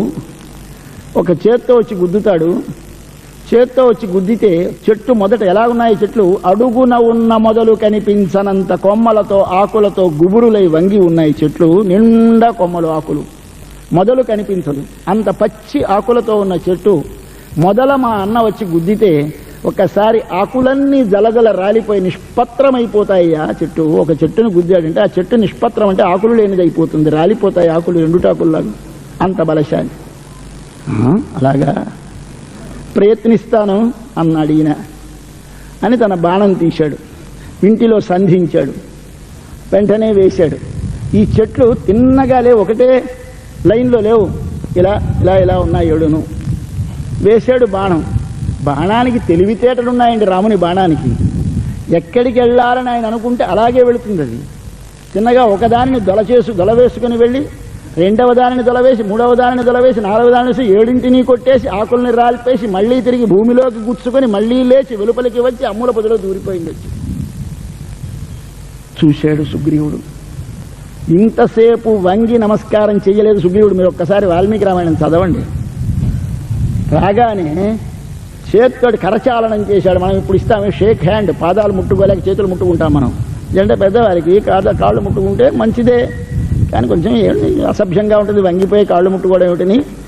బుద్ధిమంతులైతే ఏమంటారంటే స్వామి చేతులు కావు కాళ్ళు అనుకోండి అంటారు. అంటే ఏమిటి అంటే కాళ్ళు పట్టుకున్నట్టే లెక్క, కానీ చేతులని. అంటే మన జిఎం గారు చెబుతూ ఉంటారు, వాడిని పాపం 4 కాళ్ళ వాడిని చేశాడు వీడు, వాడికి వీడు నమస్కరించడం అంటే అయ్యా మీరు 4 కాళ్ళవారు అంటే పశువు అని అర్థం కదా, కాబట్టి 4 కాళ్ళవాడిగా భావించినట్టు చేశాడు ఏమిటయ్యా, ఎందుకు ఈ మాట ఇలా అంటారు అని నవ్వుతూ ఉంటారు మన జీఎల్ స్వామి వారు. అలాగన్నట్టుగా పాదములు స్పృశించాలి, కానీ స్పృశించలేదు. చేయి కలుపుకున్నారు, కూర్చున్నారు. ఒక చెట్టు పట్టుకొచ్చాడు కూర్చోడానికి. ఇక్కడ ఆసనాలు ఏమిటి, వానరులు కదా. ఒక చెట్టు పట్టుకొచ్చాడు, ఒక మంచి మద్ది చెట్టు ఒకటి పట్టుకొచ్చి కొట్టేసి అక్కడ పడేశాడు.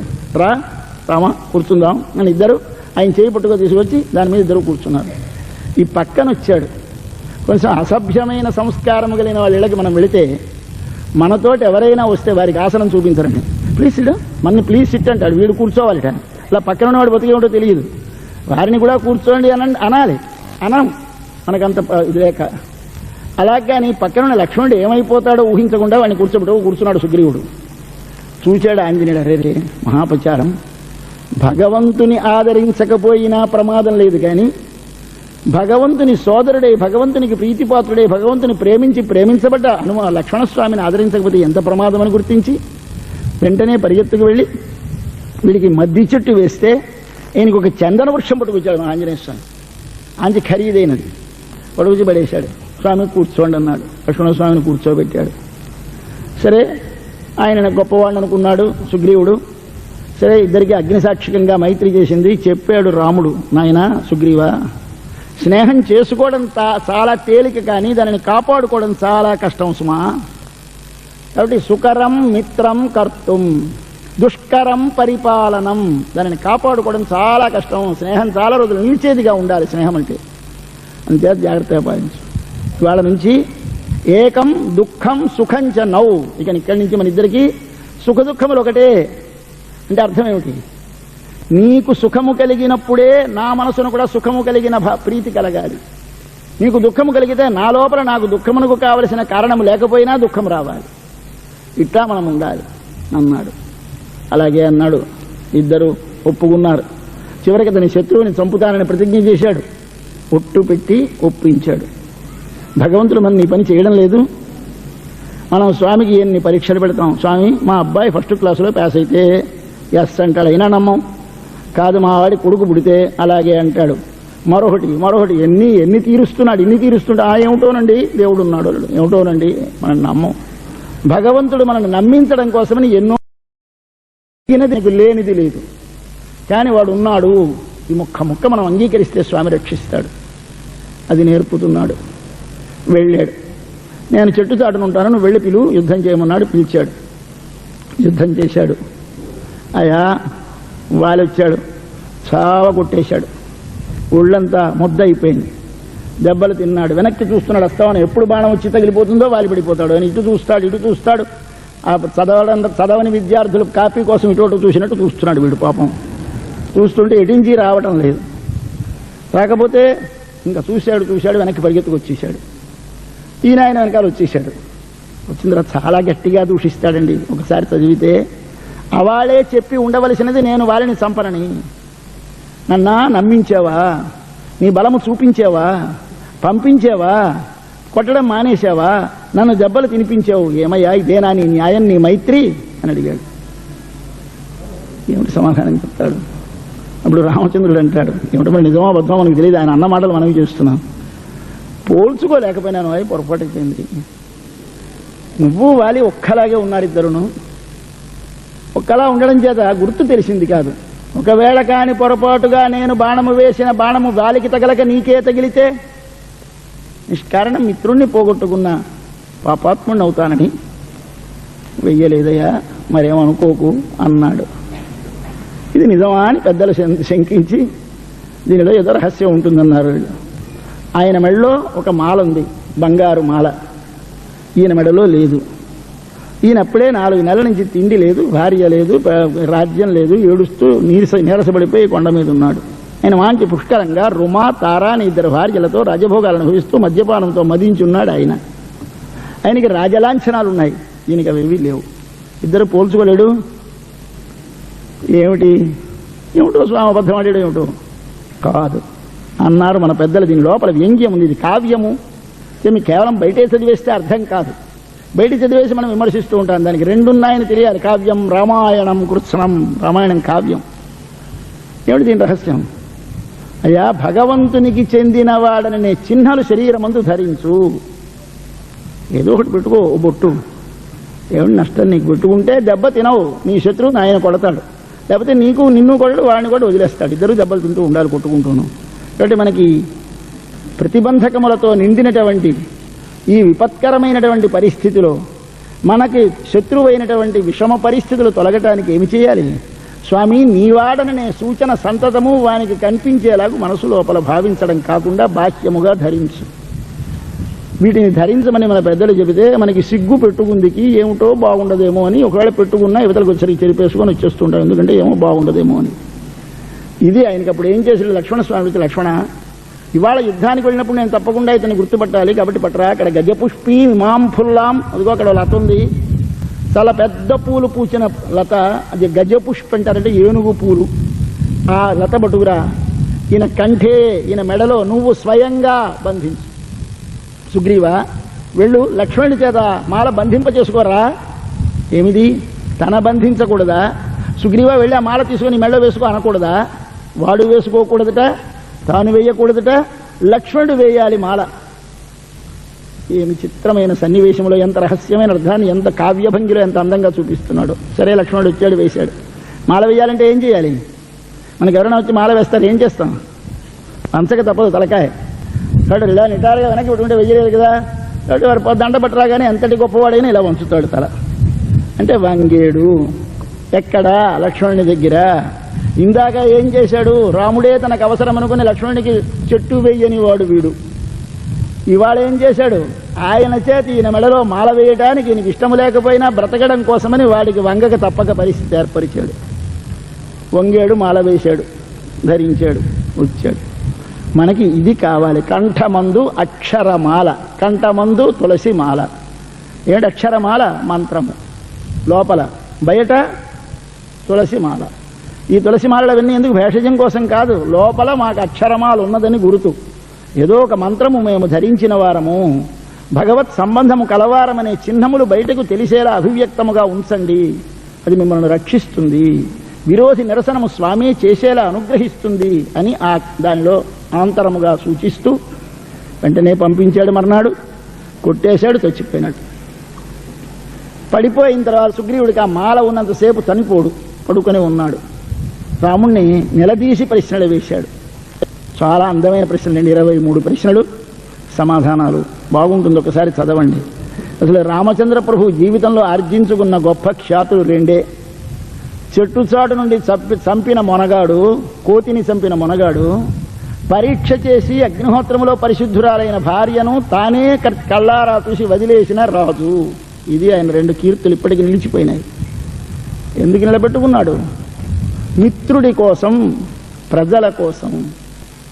మిత్రుడి కోసమని ఒక మిత్రుడు వాడిని రక్షించడానికి తన ఇచ్చినటువంటి వరాన్ని తానే అతిక్రమించడానికి వీలు లేదు. మనమైతే మనమే బైలాస్ చేశాం కదా, మనం అతిక్రమిస్తే దోషమేమిటి, కొంప ములుక్కుపోయిందేమిటి, ఒక రూల్ వైలేట్ చేసేసి తీసేసి అపాయింట్ చేసి పారేస్తాం. లేదా మనమే అధికారి గనక. కాబట్టి ఈ మాల మెడలో ఉండగా వీనిని ఎవరూ జయించలేరు, ఎవరైనా ఎదిరిస్తే వారి బలము వీనికి వస్తుంది అని బ్రహ్మగారు ఇచ్చి ఈ మాల ఇచ్చాడు ఆయనకి. ఈ మాలని ఈయన తృణీకరించి ఇవాళ తన అంతకంటే బ్రహ్మ కంటే పైవాడిని కదా అని వాడి ఆజ్ఞని ధిక్కరించి ఈయన ఎదురుగా వెళ్ళి యుద్ధం చేసి వాడి బలము తన బలం ఆయనకు వెళ్లకుండా వాడిని చంపేస్తే ఆ మాల యొక్క శక్తిని బ్రహ్మ ఇచ్చిన దానిని వమ్ము చేసినట్టు లెక్క. ఏమైంది? తన ఆజ్ఞని తానే వ్యాహతపరిచిన వాడు అవుతాడు. కాబట్టి స్నేహితుడిని రక్షించాలి, మాట ఇచ్చాడు. రక్షించాలి కనుక స్నేహితుడికి మాట ఇచ్చాడు, స్నేహం చేసుకున్నాడు, అగ్నిసాక్షిగా వాడిని చంపాలి. చంపాడు, తన వాక్యము భంగము కాకుండా చంపాడు. దీనికోసం ఎంత నింద పొందాడు స్వామి. కాక చిట్ట చివరికి చెప్తాడు, అబ్బాయి ఇది నీకు మేలు కోసం చేశాను, మరేమనుకోకు, చేసిన పాపానికి నిష్కృతి ఇది, అంటే నీవు పాపం చేసావు, దాని నిష్కృతి కోసం చేశానని బయటికి సమాధానం ఏదో అబద్ధాలకో ఏదో సమాధానం చెప్పేశాడు. వాలి ఒప్పుకున్నాడు, ఆయన మాల సుగ్రీవునికి ఇచ్చేశాడు, చనిపోయినాడు. తరువాత అప్పుడు సుగ్రీవుడు ఒక్కసారి ఏడిచాడు, అయ్యయ్యో మా అన్నయ్య నన్ను దేశం నుంచి బయటికి పంపించేశాడే కానీ నన్ను చంపించలేదు, నేను మాత్రం దుర్మార్గుణ్ణి, అన్నదమ్ముడిని చంపించేశాను, ఎంత దుర్మార్గుణ్ణి అని ఏడిచాడు. ఇక్కడ రాముడు ఏమనాలి?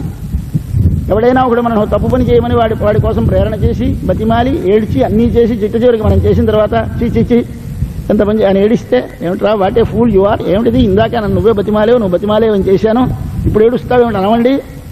రాముడు అనలేదు, తానే ఏడ్చేస్తున్నాడు. సంజాత బాష్ప పరవీరహంత, రాముడి నేత్రాలలో నీరు నిండిపోయింది. ఏమండి చేతకాక పరవీరహంత, సంజాత బాష్పుడైనాడు, కంటే నీరు నిండిపోయింది. ఎందుకయ్యా, ఏం కారణం? నేను ఒప్పుకున్నాడు. ఏకం దుఃఖం సుఖంచనవు, నీకు దుఃఖము కలిగితే ఆ దుఃఖము నాదే, నేను అనుభవించాలి. సోదరుణ్ణి చంపించినందుకు వాడికి రక్త సంబంధం చేత ఏడుపు వస్తే ఈయనకి రక్త సంబంధం లేదు కనుక వాడే చంపమని ప్రేరణ ఇచ్చాడు కనుక వాడే చంపమనగా చంపాను కనుక తాను ఏడవక్కర్లేదని తెలిసి, అబ్బాయి నువ్వు నిన్ను చంపమన్నావు న్యాయమా, నీకు మళ్ళీ ఇవాళ ఏడవడం అని వాడిని సమాధానపరచడానికి కానీ సిద్ధపడితే రాముడు మిత్రుడు కాడు. మిత్రుడంటే వాడికి ఏడుపు వచ్చినప్పుడు వీడికి ఏడుపు రావాలి, రీజను ఆర్గ్యుమెంటు పనికిరాదు. అక్కడ వచ్చింది రాముడికి, ఆయన మిత్రుడు. ఈ విధంగా స్వామి చూపించాడు. అయితే దీనిలో ఏమయ్యా రాముడు ఇంత తెలివి తక్కువవాడు, అడిగాడు వాలి, నీకు సీతమ్మని వెతకడం కోసం రావణుడి కోసమే నీవు కాని సుగ్రీవుణ్ణి మైత్రి చేసుకుని నన్ను చంపించేస్తే నువ్వు అంతకంటే వచ్చి నా దగ్గరికి వస్తే ఏకాహ్నా ఆనయామ్యహం, ఒక్క రోజులో తీసుకొచ్చి పారేదు నీ సీతమ్మని, రావణాసురుని కాళ్ళు కట్టి నీ పాలదాల దగ్గర పడేతుంది. అంత బలశాలి మన వాలి. రావణుడు రోజు వస్తూ ఉంటే వాడిని చంకలో పెట్టుకొని 4 సముద్రాలు తిరిగి వచ్చి సంధ్యావందనం చేసుకొని వచ్చి టేబుల్ మీద పెట్టేవట. అటువంటి బలశాలి అయినటువంటి వాలిని వదిలేసి సుగ్రీవుడితో మైత్రి చేసుకుని సుగ్రీవుడి కోసం వాలిని చంపడం ఏమిటి అంటే, వీళ్ళిద్దరి యొక్క జన్మలో సుగ్రీవుడు సూర్యపుత్రుడు, వాలి ఇంద్రపుత్రుడు. ఇంద్రుడి కొడుకొహరు, సుగ్రీవుడు కొడుకొహడు, సూర్యుడి కొడుకొహడు. సూర్యుడు జ్ఞానస్వరూపుడు, ఇంద్రుడు భోగస్వరూపుడు. ఇంద్రుడు మనస్సు, సూర్యుడు పరమాత్మ. ఈ మనస్సు యొక్క ప్రేరణ ఎక్కువ ఇక్కడ. కాబట్టి మనస్సు యొక్క ప్రేరణ ఉండగానే భోగ లాలసత ఏర్పడుతుంది, పౌరుషమందు దృఢమైన విశ్వాసం ఏర్పడుతుంది, దైవం వైపు వైముఖ్యం ఏర్పడుతుంది. యుద్ధం చేయడానికి దుందుబి అనే రాక్షసి వచ్చి హిమాలయాల దగ్గరికి వెళ్ళి నాతో యుద్ధం చెయ్యంటే, బెబ్బే నేనేం యుద్ధం చేస్తానో, ఇదిగో విశాలమైన సముద్రం ఉంది వెళ్ళమన్నాడు ఆయన. సముద్రం దగ్గరికి వెళితే నేనేం యుద్ధం చేస్తాను నీతోటి, నేనేం పనికిరాను, అదిగో మధ్యలో ఉన్నాడు వెళ్ళు వాలి అన్నాడు. రా అన్నాడు ఈయన. అయ్యా హిమవత్పర్వతం కంటే సముద్రుడి కంటే తాను గనుడనని భావించి మా దుందుబితో యుద్ధం చేసి వాడిని ఓడించి వాడిని చంపి ఆనాడు తనకు అడ్డుపెట్టాడనే కోపంతో సుగ్రీవుణ్ణి దేశ బహిష్కారం చేసి వాడి భార్యను ఆక్రమించి ద్రోహం చేశాడు. కాబట్టి మన జాతికి, మనుష్యులకి పరదార స్వీకరణము మహాపాపము. దీనికంటే దోషము భారత జాతికి లేదు. దానిని చేసిన వాడుకుని శిక్షించాలన్నాడు. అయితే బాగుంది, కానీ మరి మర్నాడు రేపు పొద్దున్నే ఈ సుగ్రీవుడు ఆయన భార్యను స్వీకరిస్తాడే, మరి వాడు నీకు స్నేహితుడు కదా, ఏమయ్యా నా దగ్గర ఓ నీతి వాడి దగ్గర ఓ నీతి అని అడగడండి. అంటే దానిలో రామాయణంలో వాల్మీకి మనిషి మాట అన్నాడు, ధరమాణస్యతే భ్రాతు. వారి జాతిలో ఏమిటి తప్పు అంటే బ్రతికుండగా వాని భార్యను స్వీకరిస్తే వాడు చంపదగినవాడు. ధరమాణస్య, బ్రతికుండగా సుగ్రీవుడు బ్రతికి ఉండగా అతని భార్య అయిన రుమని స్వీకరించాడు కనుక వీడిని సంహరించాలి. లేకపోతే వాడు మన దేశంలో ఉండడానికి వీలు లేదు. మన జాతి యొక్క ధర్మం ఏమి అంటే ఏక పత్నితో ఉండాలి. ఆ భార్యని మరొకడు స్వీకరిస్తే వాడు మహాపాపి అవుతాడని మన శాస్త్రము. దాని చేత చంపవలసి వచ్చింది. కాదు, జ్ఞానస్వరూపుడైనటువంటి భగవంతుని యొక్క పుత్రుడు ఈయన, భోగస్వరూపుడైన ఇంద్రుడి యొక్క పుత్రుడు ఈయన. ఈ రెండు ప్రవృత్తి నివృత్తి మార్గాలు. మనకి రామాయణంలో 3 అన్నదమ్ములు కనిపిస్తారు. అయోధ్యలో 4, కిష్కింధలో 2, లంకలో 3. అయోధ్యలో 4 రామ, లక్ష్మణ, భరత, శత్రుఘ్నుడు. మధ్యలో వాలి, సుగ్రీవుడు. చివర రావణ, విభీషణ, కుంభకర్ణులు. ఇది శ్రీరామచంద్ర ప్రభు ఏమి చేశాడండి? చాలా గొప్పవాడు అంటున్నాం. తమ 4 అన్నదమ్ములు చెక్కు చెదరకుండా హాయిగా ఉన్నారు చివరి దాకాను. ఈ మధ్య 2లో ఒకరిని చంపేశాడు, చివరి 3లో 2ని చంపేశాడు. అక్కడొకడిని ఇక్కడొకడిని బతికించి తమను మాత్రం 4 కులాసాగా ఉన్నారు. ఇదేనా రాముడి నీతి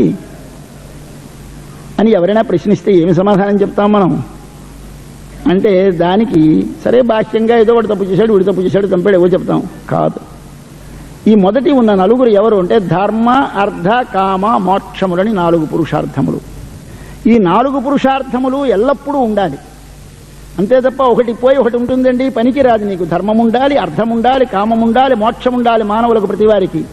అంటే 4 ఎల్లప్పుడూ కాపాడుకొనదగినవి. మధ్యనున్న 2 ఎవరు? ప్రవృత్తి మార్గము, నివృత్తి మార్గము.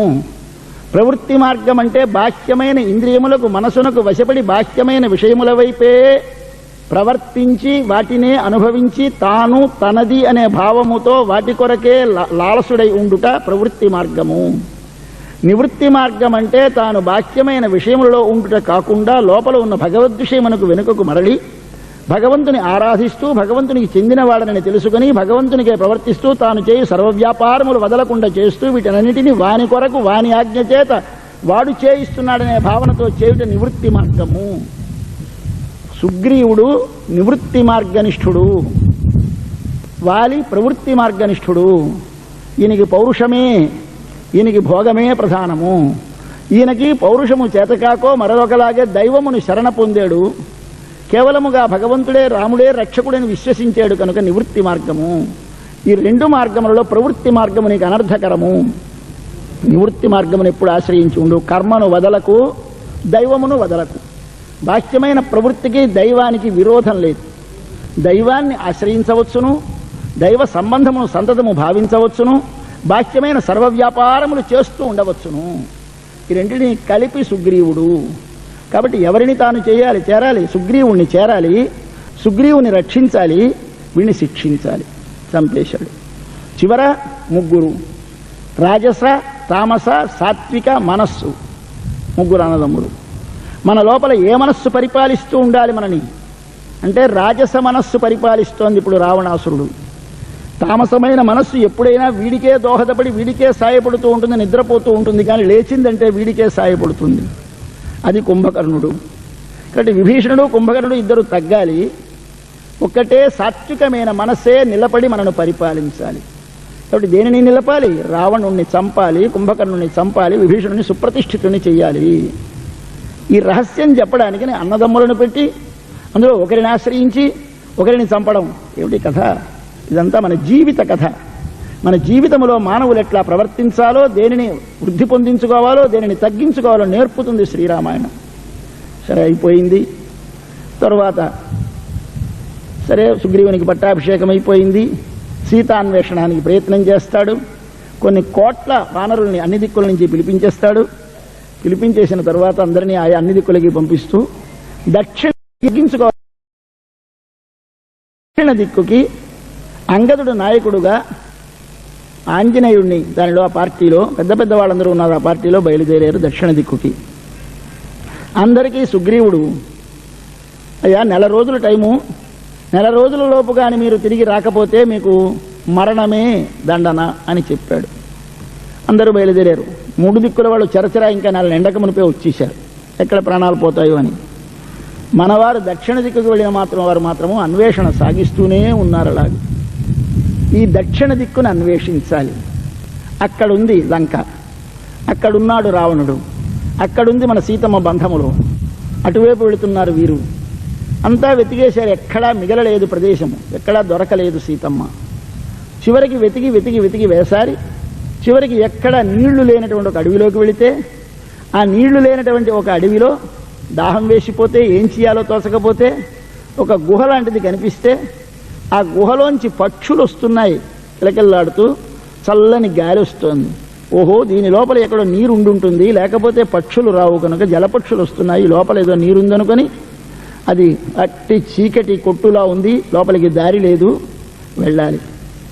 అయ్యా వెళ్ళారు. అబ్బాయి అందరూ ఒకటి చేయి ఒకటి పట్టుకోండి అన్నాడు మన ఆంజనేయ స్వామి.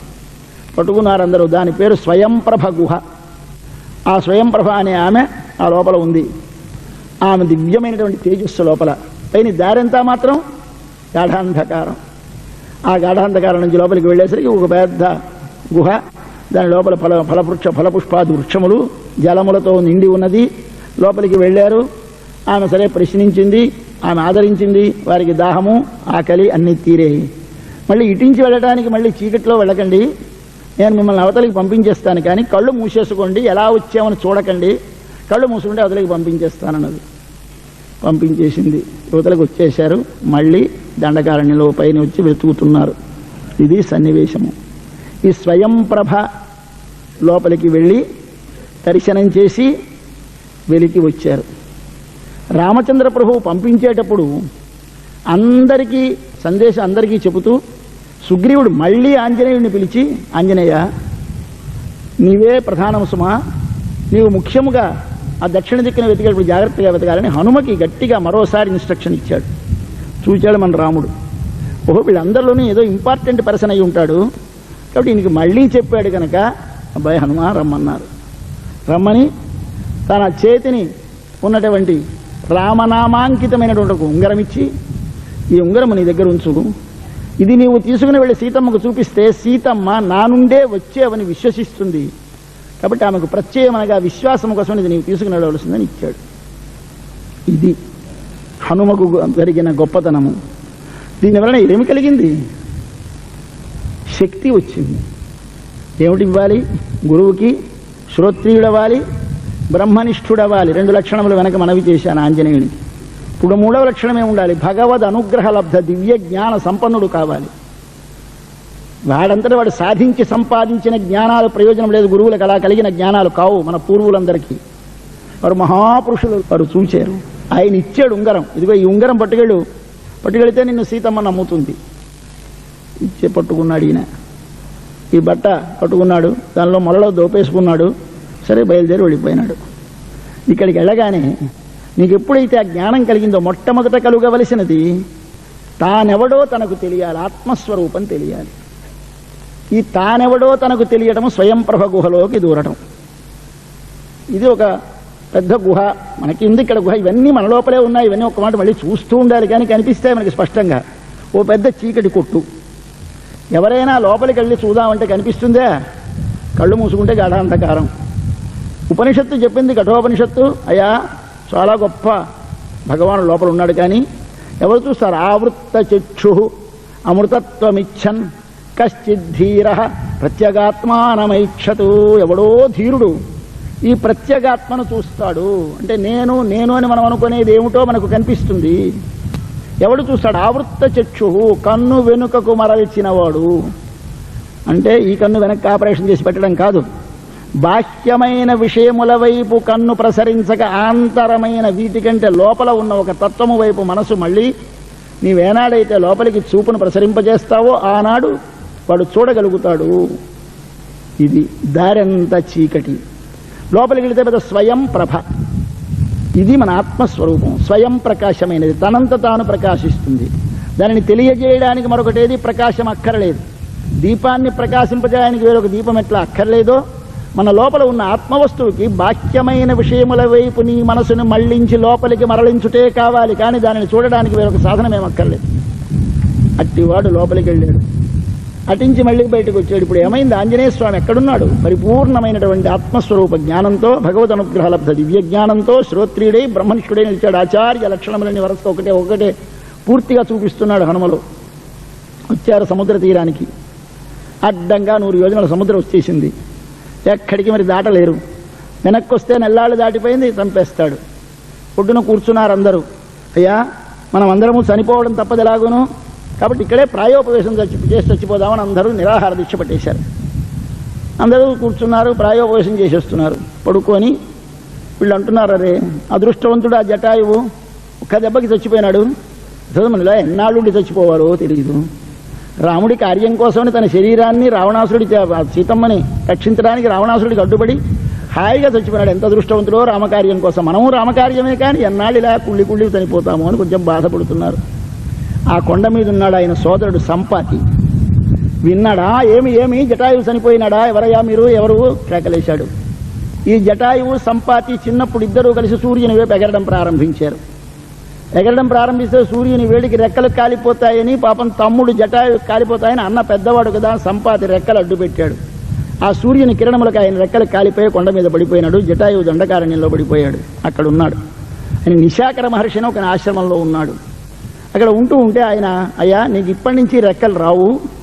ఒకనాడు రాముని కార్యం మీద వానరులు వస్తారు. ఆనాడు వారికి నీవు ఉపకారం చేస్తావు, జ్ఞానము ఉపదేశిస్తావు. ఆనాడు నిన్ను వారు సముద్రంలో తడుపుతారు, తడపగానే నీకు రెక్కలు వస్తాయి, కాబట్టి ఉండమన్నాడు. సరే, అలాగే ఇవాళ ఆయనకి వినిపించింది. వెంటనే ఎవరెవరనగానే వీరు వెళ్ళి చెప్పారు, మేము ఫలానా అని. ఆహా, సీతమ్మని శిశుపోయినాడు రావణాసురుడు, మా అబ్బాయి చెప్పాడు, రావణులే వెళ్ళిపోయినాడు, నేనే చెప్పాడు, పదండి మా తమ్ముడికి తర్పణం చేస్తాను, తర్వాత నాకు ఏమైనా తెలిస్తే చెబుతానన్నాడు. వెంటనే తీసుకొచ్చారు, తర్పణం చేయించారు. నీరు తగిలేసరికి రెక్కలు వచ్చేసాయి. ఉండండి ఎగురుతానన్నాడు. మీదకి ఎగిరాడు. చూచాడు లంక వైపు. లంకలో సీతమ్మ అశోకవనంలో కనిపించింది. ఒకసారి పరిగెత్తుకొచ్చాడు. కనిపించింది సీతమ్మ లంకలో ఉంది. మీరెవరైనా ఈ 100 యోజనముల సముద్రమును దాటేరా? చూడవచ్చును, వెళ్ళండి అన్నాడు.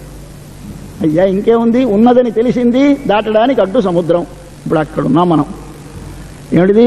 ఉన్నాడు భగవంతుడు చెప్పేస్తున్నారు అందరూ. భగవద్గీత రోజు ఉపదేశాలే. అయ్యా ఉన్నాడు, అదిగో అక్కడ ఉన్నాడండి, చూడండి. ఉన్నాడు, ఎవరు వెళ్ళగలరు దాటి అవతలకి? కాబట్టి మధ్యన 100 యోజనముల అడ్డము సముద్రం ఉన్నది. సముద్రానికి అవతల సీతమ్మ ఉన్నదని పెద్దలు చూసి చెప్పేశారు. ఆకాశం మీదకి ఎగిరి దాటలేము.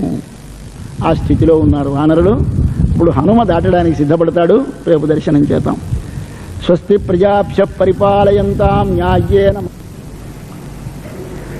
శ్రీరామాయణ ప్రవచనం ఈ సంవత్సరం చేసే భాగ్యాన్ని కల్పించారు మన కమిటీ, దాని నిర్వాహకులైన మా ప్రసాద్ గారు. ఆనందంగా సాగుతోంది. చివరకు వచ్చేస్తోంది ఎల్లుండి సమాప్తి.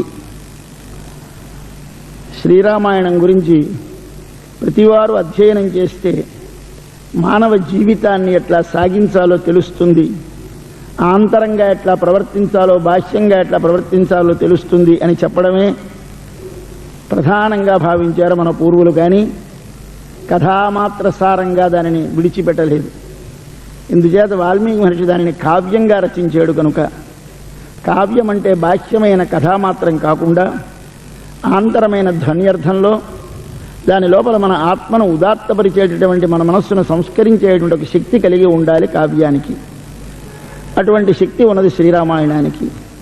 ఇది వేదార్థాన్ని విశదపరచడానికి, వేదములో తెలపబడినటువంటి కర్మభాగాన్ని, ఉత్తర భాగంలో చెప్పబడిన జ్ఞానభాగాన్ని రెండింటినీ సమన్వయం చేస్తూ ఎట్లా జీవించాలో చెప్పడానికి ఆరంభింపబడ్డ మహాకావ్యం. అందుచేత దీనిలో కావ్యముగా కావలసినన్ని వర్ణనలు వస్తాయి. నిన్నటి రోజున మనము కిష్కింధాకాండ సమాప్తి చేసుకున్నాం. ఈరోజు సుందరకాండ ప్రారంభం చేస్తాం.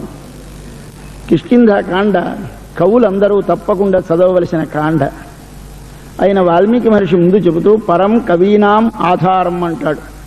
ఈ రామాయణం తరువాతి కవులకు ఆధారభూతమైన గ్రంథం అన్నాడు. అంటే కవులకు రామాయణం ఆధారమేమి, కవిత్వ కథ కథ కూడా చాలామంది కవులు తీసుకున్నారు. ఎందరో కవులు నాటకములుగా కావ్యములుగా రచించారు. మహాకవి కాళిదాసు రామాయణంలో ఉండే కథని తీసుకొని తాను రఘువంశం రాశాడు. ఆ కథ తీసుకున్నట్టు పైకి తెలియకుండా ఆయన చూపిన హనుమత్ సందేశాన్ని ఆధారంగా చేసుకుని మేఘ సందేశమని ఆయన ఒక కావ్యాన్ని శృంగార ప్రధానమైనట్లుగా బయటికి కనిపింపజేస్తూ ఆధ్యాత్మికమైన మహాకావ్యాన్ని రచించాడు కాళిదాస మహాకవి. అటువంటి ఒక ఇతరమైన తరువాతి కవులకందరికీ ఆధారభూతమైనటువంటి కావ్యం శ్రీరామాయణం. ఆ కిష్కింధ కాండలో ఒక్కొక్క సన్నివేశం వర్ణిస్తూ వాల్మీకి మహర్షి చూపిన ప్రతిభ చూస్తే ఏనాడో లోకమెరుగినటువంటి అడవులలో పెరిగినటువంటి ఒక ఋషి ఎంత దర్శనము చేస్తే కానీ ఆ కవ్యం చెప్పగలడో మనకు అర్థం కాదు. ఆయన వర్ష ఋతువును వర్ణిస్తాడు. రామలక్ష్మణులు సుగ్రీవునికి పట్టాభిషేకం చేసి కిష్కింధకు పంపి తాము ఒక కొండ గుహలో ప్రస్రవణమని ఒక పర్వతం యొక్క గుహలో ఉండిపోయాడు 4 మాసాలు లక్ష్మణునితో కలిసి. ఇప్పుడు వర్షాకాలం ఆరంభమవుతుంది. ఆ వర్షాకాలాన్ని వర్ణిస్తాడు. ఏం అద్భుతమైన వర్ణనమో అది ఒకసారి ప్రతివారు చదవాలి. కానీ అర్థం కాదండి అనకండి, ఒక మాట చదివి ప్రయత్నించండి. ప్రయత్నిస్తే అర్థమవుతుంది. సంస్కృతం, రామాయణంలో సంస్కృతం అంత తేలికైన సంస్కృతం ఏదీ ఉండదు. మనకి హిందీ భాష ఎలాగైతే రామాయణం వల్ల ఆయన మహానుభావుడు టీవీలో నేర్పాడో అలాగే వాల్మీకి మహర్షి సంస్కృతాన్ని నేర్పాడు లోకానికి. మనకు మనస్సులో మార్పు రావాలి అంటే, మనసు లోపల ఉత్తమ సంస్కారాలు ఏర్పడాలి అంటే అధమం శ్రీరామాయణంలో ఒక్క కాండైనా లేదా ఒక్క సర్గైనా చదువుతూ ఉండాలి. చదివితే కానీ మనస్సుకి సంస్కారం ఏర్పడదు. అహంకారముతో నిండిన వాళ్ళం మనం. మన జన్మయే అహంకారంతో ఆరంభమవుతుంది. దానిని శిక్షించాలి, తగ్గించాలి. దానికి శ్రీరామాయణం మనసుని సాత్వికపరుస్తుంది.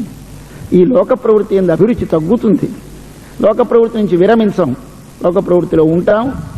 లోక ప్రవృత్తి కంటే విపరీతమైనటువంటి ఒక విరుద్ధమైనటువంటి ప్రవృత్తి కాదు. కానీ లోక ప్రవృత్తికి దైవ ప్రవృత్తిని చేర్చి ప్రవర్తించేటువంటి ఒక మనస్థితి కలుగుతుంది మనకి. జత శ్రీరామాయణం చదవాలి. ఆ వర్ష ఋతువులో ఆయన చాలా అందంగా కొండ మీద ఎత్తుగా ఉన్నాడు. క్రిందని పల్లములో ఉంది భూమి. వర్షాకాలంలో వర్షం పడి ఆకుపచ్చ అంత పచ్చిక బలిసి ఉంది. దాని మీద ఆర్ద్ర పురుగులు పాకుతున్నాయి. ఆ పైనుంచి చూస్తే ఆయన అంటాడు, భూదేవి ఎర్రటి బుట్టాలు కలిగిన ఆకుపచ్చ పట్టుచీర కట్టుకుందా అన్నట్టు ఉంది అంటాడు. ఏమిటో ఆ భావన తెలియదు. అలాగే ఆకాశం మీద సంధ్యా సమయంలో, సాయం సంధ్యా సమయంలో సంధ్యారాగోత్థితై తామ్రై అంతేష్వధిక పాండరై, నల్లని మబ్బులు, నీరు తగ్గిన మబ్బులు వర్షించి మిగిలిన చిన్న చిన్న ముక్కలు సంధ్యాకాలం మంది సూర్యునికి అడ్డముగా ఉన్నాయి. నీరు ఉంది కానీ దట్టమైన నీరు లేదు. ఆ మధ్య నుంచి సంధ్యాకాలమందున్న సూర్య కాంతి ప్రసరిస్తోంది. ఎర్రని కాంతి ఆ నల్లని మబ్బులోంచి వస్తూ ఉంటే ఆ మబ్బులో కొంత నీరు వర్షించిపోవడం చేత ఆ చివర ఈ చివర తెల్లగా ఉంటే అటు ఇటు అంతముల యందు తెలుపు, మధ్యలో నలుపు ఉన్నటువంటి ఆ మేఘ శకలము మధ్య నుంచి సూర్యకిరణములు ఎర్రనివి ప్రసరిస్తే ఎరుపు నలుపు కలిసి మధ్య భాగంలో తెల్లగా ఆ చివర ఈ చివర ఉంటే దాన్ని చూచి అంటాడు వాల్మీకి మహర్షి, అప్పుడే పడిపోయి ఆ కాలికి దెబ్బకి కట్టుకట్టించుకుంటే ఎలాగుంటుందో అలాగుంటుందో అన్నాడు. బద్ధవ్రణమివాంబరం అన్నాడు. ఏమిటి పడిపోతాం, వెంటనే డాక్టర్ దగ్గరికి వెళతాం. ఆయన దాన్ని వాష్ చేసి దాని మీద ఏదో మందు వేసి దాని మీద ఆయింట్మెంట్ పెట్టి దాని మీద దూది వేసి గాజు వేసి దాని మీద తెల్లని బ్యాండేజ్ కడతాడు. కడితే ఈ తెల్లటి దానికి ఈ మధ్యనున్న భాగంలో అడుగునున్నటువంటి రక్తము మందు యొక్క నల్లదనము సంక్రమిస్తుంది. రక్తము కొంచెము చిమ్మడం చేత ఎరుపు నలుపు కలిసి ఆ గుడ్డకి మధ్యలో అంటుతుంది. ఈ చివర ఆ చివర అప్పుడే కట్టినది అవ్వడం చేత తెల్లగా ఉంటుంది. కాబట్టి ఈ చివర ఆ చివర తెల్లగా ఉండి మధ్యలో నలుపు ఎరుపు కలిసిన రంగుతో ఉన్నటువంటి ఒక కట్టు కట్టేరా ఆకాశానికి పుండు పడితే అన్నట్టుందంటాడు ఆ మేఘాన్ని చూసి. ఇది వాల్మీకి యొక్క భావన బలం. భావన కావలసిన, భావము కావలసిన, కథ కావలసిన, వర్ణనలు ఎలా చేయాలో కావలసిన ఒకసారి వాల్మీకిని చదవక తప్పదు. అందమైన కథా సన్నివేశాన్ని చూడాలంటే వాల్మీకిని చదవాలి. నిన్న నేను మాట్లాడుతూ ఒక మాట అన్నాను. నేను లేచి లోపలికి రాగానే ఎవరో ఒక మహాపురుషులు వారు ఎవరో నాకు తెలియదు, ఆయన వచ్చి నన్ను ఒక సందేహం అన్నారు. చిత్తం అన్నాను. ఏమిటి అంటే, నేను మాట్లాడుతూ ప్రవృత్తి నివృత్తి అని రెండు చెప్పి ప్రవృత్తి మార్గము నివృత్తి మార్గము అన్నాను. ప్రవృత్తి మార్గము అంటే కేవలము భగవంతుని వైపు ప్రసరించకుండా లౌకికమైన కర్మలే చేయటం పేరు ప్రవృత్తి మార్గమని, భగవంతుని వైపు ప్రసరించి ఆ భగవంతుని యొక్క ప్రేరణ చేత చేస్తున్నాననే భావనతో కర్మలు చేయటం నివృత్తి మార్గమని మన వారి సంప్రదాయం. ఇదే ఈశావాస్య ఉపనిషత్తు చెప్పింది. ఈ కర్మకు జ్ఞానమునకు సమన్వయం అంటే జ్ఞానమనగా భగవంతుని వైపు ప్రసరించి భగవంతుని పనిని భగవంతుని ప్రీతి కొరకు భగవానుడు చేయిస్తున్నాడనే భావనతో కర్మాచరిస్తే అది నివృత్తి అవుతుంది. తాను చేస్తున్నాను, తన కొరకు చేస్తున్నాను, తన పనిని చేస్తున్నానంటే ప్రవృత్తి అవుతుంది. ఈ రెండింటికి విభాగం తెలియాలని మనకి ప్రవృత్తి నివృత్తి రెండు కలిసి సాగటం కష్టం కనుక ఆ ప్రవృత్తి నివృత్తి కలపాలి కనుక కలవటానికి ఏమి చేయాలంటే ప్రవృత్తి మార్గాన్ని వదిలేసి నివృత్తి మార్గంలో ఉండాలి అని సూచిస్తోంది. దానికి వారిని సంహరించడం, సుగ్రీవుని రక్షించడం ఒక చిత్రమైన ఉదాహరణగా తీసుకునవచ్చునని కావ్య పద్ధతిలో దాని లోపల మనకు ప్రవృత్తి నిష్ఠుడు వాళ్ళని ప్రవృత్తి నిష్ఠుడు నివృత్తి నిష్ఠుడు సుగ్రీవుడని మనవి చేశాను. ఎందుకంటే రాముని సంబంధము కలిసి రాముని చేతనే తన వెనక నుండి రాముడు కనపడకుండా నిలబడి తన శత్రువుని రాముడు చంపితే తాను చంపినట్లు తాను యుద్ధము చేసి వాని చేత చంపింపబడి తాను ప్రవర్తించి రాముడు ఒసంగిన రాజ్యాన్ని రాముని ప్రీతితో అనుమతితో తాను అనుభవించిన వాడు కనుక అనుభవించాడు, కర్మ చేశాడు. కానీ లోపలుండి భగవంతుడు చేస్తున్నాడనే భావనతో చేశాడు కనుక సుగ్రీవుడి నివృత్తి అని, వాలి నేనే చేస్తాననే పౌరుషముతో బలముతో ఉన్నవాడు కనుక ఆయన ప్రవృత్తి మార్గమని నేను మనవి చేస్తూ, సూర్యుడి కొడుకు సుగ్రీవుడు, ఇంద్రుడి కొడుకు వాలి కనుక సూర్యుడు జ్ఞాన ప్రతీక కనుక జ్ఞానము వలన జన్మించినవాడు ఆయన, జ్ఞానప్రధానమైన వాడు ఈయన. కేవలము భౌతికమైన శక్తికి ప్రధానం ఉన్నటువంటి వాడు ఇంద్రుడు కుమారుడు అని అన్నాను. ఆ మహానుభావుడు ఎంత బాగా ఆలోచించారో వెంటనే ఆలోచించి, బాగుంది, సూర్యుడి కొడుకు ఇంద్రుడి కొడుకు అయితే సూర్యుని కొడుకుని రక్షించి ఇంద్రుడి కొడుకుని సంహరించాడని చెప్పారే, మరి కృష్ణావతారంలో సూర్యుడి కొడుకు కర్ణుడు కదా, ఇంద్రుడి కొడుకు అర్జునుడు కదా, సూర్యుడి కొడుకుని అక్కడ చంపించి ఇంద్రుడి కొడుకుని అర్జునుని కాపాడాడే కృష్ణుడు, ఏమి దీనికి విరుద్ధంగా అని ప్రశ్నించారు. చాలా మంచి ప్రశ్న, అందమైన ప్రశ్న, చాలా బాగుంది అనిపించింది. కాబట్టి దానికి సమాధానం అందరికీ మనవి చేద్దామని సిద్ధపడుతున్నాను. ఏమి అంటే, మనలో ప్రవృత్తి నివృత్తి రెండు కలిసే ఉంటాయి, విడి ఉండవు. ఇవి రెండు సోదరులు. కానీ వీరిలో కొందరి లోపల కేవల ప్రవృత్తి అంటే భగవంతునితో సంబంధమే లేకుండా మనకు లోపల భగవానుడు, పైని ప్రకృతి, ఈ ప్రకృతికి భగవానునికి మధ్యలో నేను, ఈ నేను భగవానునితో సంబంధం ఉన్నదని మరచి ప్రకృతితోనే సంబంధము కలిగి ప్రకృతి యొక్క శక్తి చేత ప్రకృతికి వశుడై తాను ప్రవర్తిస్తే అది ప్రవృత్తి మార్గం అంటాం.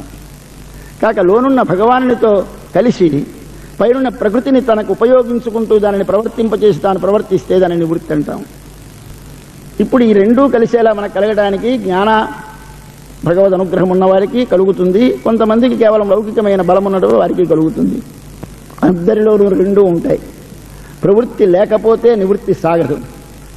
శరీరయాత్రాపితే నా ప్రసిద్ధేత్ అకర్మణ అని భగవద్గీతలో కృష్ణ భగవానుడు, కర్మ చేయకపోతే నీ శరీరం కూడా నిలబడదయా, కాబట్టి బ్రతుకు తెరువు నిలబడితే కానీ కర్మ లోపలుండే జ్ఞానాన్ని ఆర్జించలేవు కనుక ఆత్మదర్శనానికి భగవత్ సాక్షాత్కారానికి కూడా శరీరయాత్ర సాగాలి కనుక కర్మ చేయాలి అని చెప్పాడు. ఇది ఏమిటి మరి తేడా? అక్కడ ఎందుకు చంపేశాడు, ఇక్కడ ఎందుకు రక్షించాడు అంటే, మనకు జ్ఞానప్రధానమైన జన్మ కలుగుతుంది, కర్మప్రధానమైన జన్మ కలుగుతుంది. కానీ కర్మప్రధానమైన జన్మ కలిగినా ఆ చేసే కర్మ చేయించేవాడని నేననే భావన తగ్గి వాడు చేయిస్తున్నాడనే భావన కలిగి వాడి చేత ప్రేరేపింపుడు నేను చేస్తున్నాననే భావన కలిగితే మనకు భగవత్ సంబంధము ఇందులో కూడా కలిగినట్టు లెక్క కనుక అది మనకు కలిగితే మనము తరిస్తాం. ఎలా కలుగుతుంది? ఒక యోగ్యమైన ఆచార్యుడు మహాపురుషుడితో సంపర్కము కలిగితే కలుగుతుంది. కిష్కింధాకాండంతా ఆచార్యుడి యొక్క గురువు యొక్క శక్తిని ప్రభావాన్ని వర్ణించిన కాండ. అందుచేత ఆ కాండలో అది ఆచార్య ప్రధానమైన కాండ, అరణ్యకాండ మోక్ష ప్రధానమైన కాండ. గురువు యొక్క వైభవం ఏమి అంటే, ఎంతటి వానినైనా వాని లోపల ఉండేటువంటి ప్రవృత్తిని మార్చగలిగినటువంటి శక్తి కలవాడు. అందుచేత భగవంతునితో సంబంధము కలగాలి. ఎలా కలుగుతుంది? మనంతట మనము కలిగించుకోవాలంటే కలగదు. గురువు ద్వారా కలగాలి. ఇక్కడ సుగ్రీవునికి ఆంజనేయుడు ఉన్నాడు పక్కని. ఆంజనేయుడితో చేరి ఉన్నాడు సుగ్రీవుడు. సుగ్రీవుడితో ఆంజనేయుడు కలిసి ఉండి ఆంజనేయుడు ముందు వెళ్ళి రామునితో కలిసి రామునికి చెప్పి రాముని తీసుకుని వచ్చి సుగ్రీవునికి పరిచయం చేసి వారిద్దరినీ కలిపి వాని ద్వారా ఈయనకు ప్రవృత్తిలో నివృత్తిని చేర్చాడు. అంటే కర్మలో జ్ఞానాన్ని మేళవింపజేశాడు. కానీ అక్కడో ఆయన మహానుభావుడు సూర్యపుత్రుడు. కానది భగవత్ సంబంధము లేని కేవల బాహ్యమైన మహత్వము సిద్ధించింది ఆయనకి. మహావీరుడు, శూరుడు, దాత, స్వామిభక్తిపరుడు, మాటకు కట్టుబడి ఉండేవాడు, అన్నీ ఉన్నాయి. కానీ ఇవన్నీ ఉన్నా దైవంతో సంబంధము లేనివి. ఇవి ఎన్ని ఉన్నప్పటికీ ఇవన్నీ ఉన్నా ప్రయోజనం లేదు. మనకి ఎన్ని ఉన్నప్పటికీ వీటన్నిటికీ దైవంతో సంబంధం ఉండాలి. ఉంటే ఇవన్నీ ఫలప్రదములవుతాయి, లేకపోతే ఇవే లోకానర్థకరములవుతాయి. అందుచేత అక్కడ అతనికి సహవాసం ఎవరు దొరికారు? కర్ణునికి దుర్యోధనుడు. ఇక్కడ సుగ్రీవుడికి సహాయం దొరికినవాడు హనుమ. అక్కడ కర్ణుడికి సహాయం దొరికినవాడు దుర్యోధనుడు. అతనితో చేరేడు బాహ్యమైన సకల విజ్ఞాన నిధి, సమస్తమైన అన్ని శక్తులు ఉన్నాయి, జ్ఞానము పరిపూర్ణముగా వికసించినవాడు. కానీ ఆ జ్ఞానము లోపలికి వెళ్లకుండా అడ్డేసింది సహవాసం వల్ల.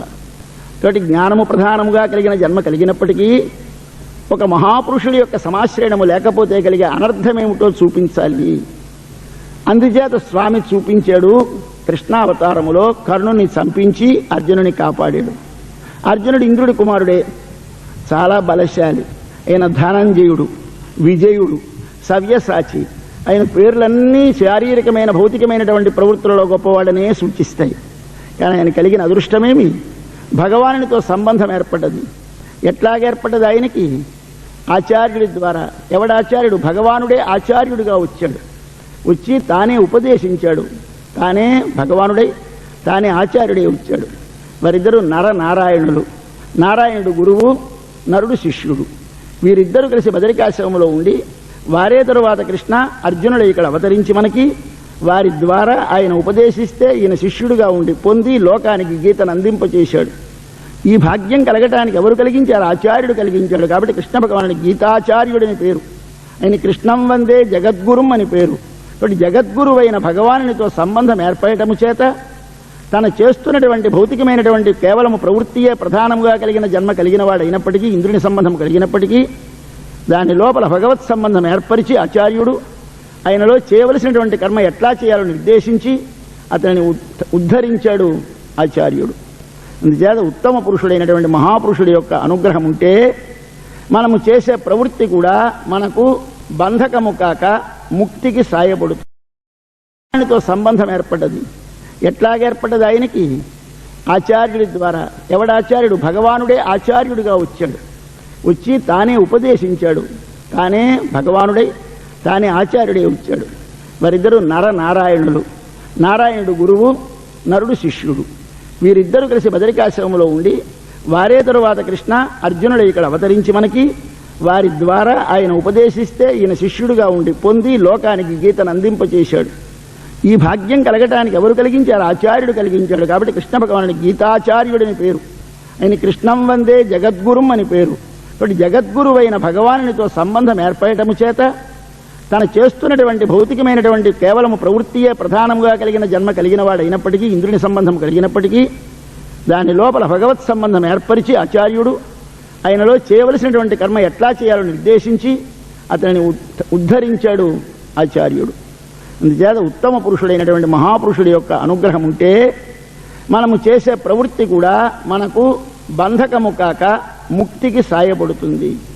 మహాపురుషుని యొక్క సంబంధము లేకపోతే కేవలము భౌతికమైన గొప్పతనములు ఎన్నున్నా ఉంటాయి. కానీ వాటికి వెనుకాల దైవ సంబంధము లేక అవి లోకానర్థకరములై ఆత్మహానికి సాయపడతాయి. ఇది మనకు నిర్దేశించడానికి కేవలము సూర్యపుత్రుడు ఇంద్రపుత్రుడు అనే మాట కాకుండా దానిని కొంచెం అర్థము చేసుకుంటే మనకి రహస్యం తెలుస్తుందని. కాబట్టి రెండూ కూడా సవ్యమే. ఇక్కడ వారిని చంపడము సవ్యమే, అక్కడ కర్ణుని చంపడము సవ్యమే. ఇక్కడ సుగ్రీవుని కాపాడటం సవ్యమే, అక్కడ అర్జునుని రక్షించడము సవ్యమే.